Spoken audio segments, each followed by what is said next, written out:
So we're starting with chapter 4. How does the language of destruction and blessing work? What does it look like? What does it sound like? And if there's any emotion involved in it. Because there's a lot of emotional language in blessing and cursing.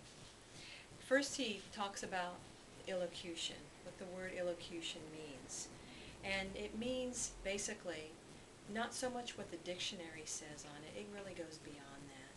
And it says that what the speaker intends to communicate to the listener. Not so much the words that he's using, what's his intention? What does he want to produce in the listener? And then he says, Dr. Sandy says to listen and recognize the human language has limitations, and that will help us to understand. And if we understand elocution, we will, it's more helpful for us, because then we'll be able to correctly interpret the scriptures, which is what we want to do. Dr. Sandy says that in the beginning of his book he talks about God and how he is a spirit being living in a physical world. How does that affect us? How does he reveal himself in a physical world? And so in Genesis he talks about God in Genesis. For example, God's Spirit hovers over the face of the waters. He walked in the Garden of Eden in the cool of the day. He is a smoking fire pot. In Exodus, he's a pillar of fire by day, a cloud by day, and a pillar of fire by night. And he was in a dense fog at Mount Sinai. And then in the book of Revelation, he says that his feet are like bronze, and his voice is like the sound of many waters. His face shines like the sun. So all these are a description of the same God, but different descriptions. This is the same God, but different descriptions. So he says that number one, God is a mystery.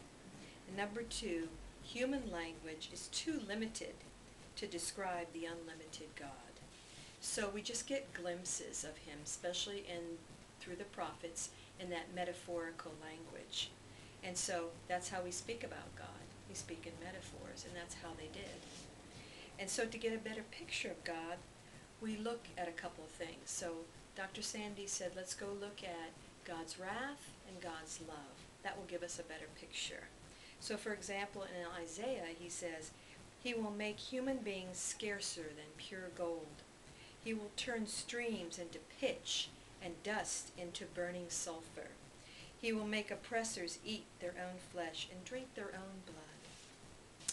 How about the language of love? Let's see what that sounds like. He will turn all mountains into roads. His chosen people will be so revered that foreign kings and queens will lick the dust at their feet. They will sparkle in his land like jewels in a crown. And so he says that, when he talks about elocution, he talks about the intention of the speaker to communicate. And he says basically it's a function that goes beyond the dictionary definition, which I mentioned, and the speaker intends to have intentionally an impact on the listener. And that's part of its purpose too, part of its function, the metaphorical language, is to have an intentional impact on the listener. And so you're going to see back in, he mentions Near Eastern culture and the Near Eastern society. They had treaties, they had agreements back then between kings and vassals. So in this language was many times a terrifying language, and the purpose of that, the function of that, was for potential violators of that treaty. So there would be agreement, and that these terrifying consequences would strike fear in the hearts of a violator or a potential violator. So hopefully that kind of language would stop somebody from doing something they shouldn't do, from breaking that oath. And in the same way, the pattern went on in the big treaty, which is the covenant between God and his people Israel. He carried that right on. And so it was intended to produce or encourage compliance with the terms of the treaty. So the covenant that he made between him and his people, God made him and his people, is in Deuteronomy 28. You see, if you obey, you've got many blessings.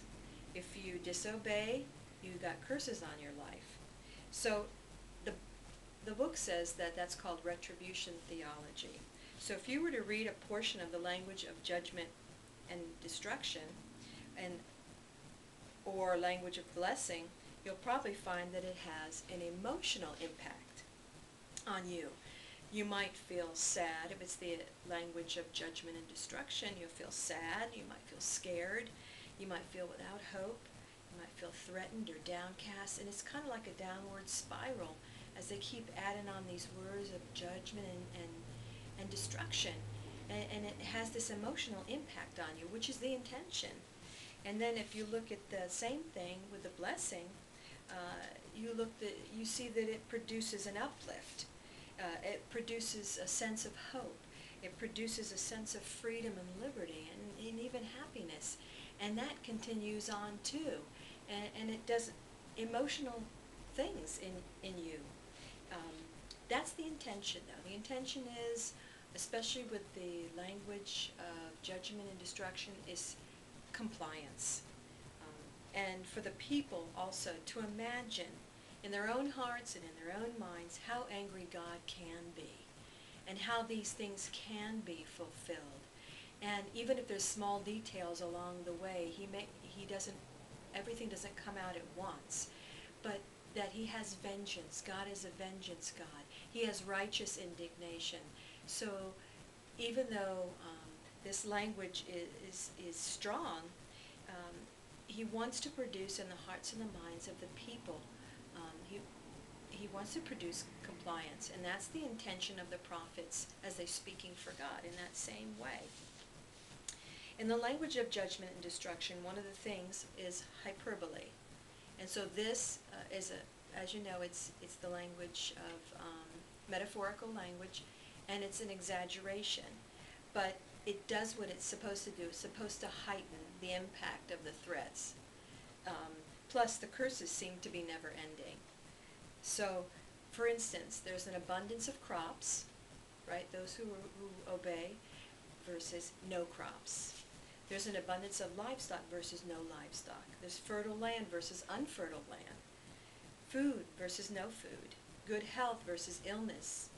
Freedom versus bondage. And there's a lot of intimidating language too. And its intention is to be this overwhelming sense to comply. Here's a verse. The Lord will pour out on you every kind of sickness and plague until you have perished. So it's almost like you are, it's a deathly consequence. And so it's intended to see, well, God really means what he says. So there are curses in a lot of different ways, in different areas. And there's blessings too. Agriculture was one of the means that God used. And there's an area, seems like it's self-contradictory, is what Dr. Sandy said. But the truth is it's not. It says if you look at this language superficially, you'll think that it's self-contradicting. But it's really not, because it has a deeper meaning. Bottom line, God wants compliance, and because he loves us, number one. So judgment was announced to the disobedient with deathly consequences. And the prophet spoke, and he said that those who obey prosper in all things beyond belief, and in the same way, those who do not obey, disaster. Dr. Sandy says that as a Westerner, we are not supposed to read the language of the prophets using our Western analytical minds, but we should recognize illocutionary technique, which is the one whatever the speaker intends to produce in the listener. And God used the prophets in the language of destruction and blessing in areas of land and productivity, in the descendants, say with Abraham, stars of the sky, sand of the sea, homeland, restoration, exposure, acclamation, and desolation in those areas. So it seemed like the prophet's words of salvation were for the obedient, and the words of judgment were for the disobedient. Lastly, Dr. Sandy says there's another very important word for understanding prophecy, and that's the adverb forever. And I'll tell you a little bit about that in a few minutes.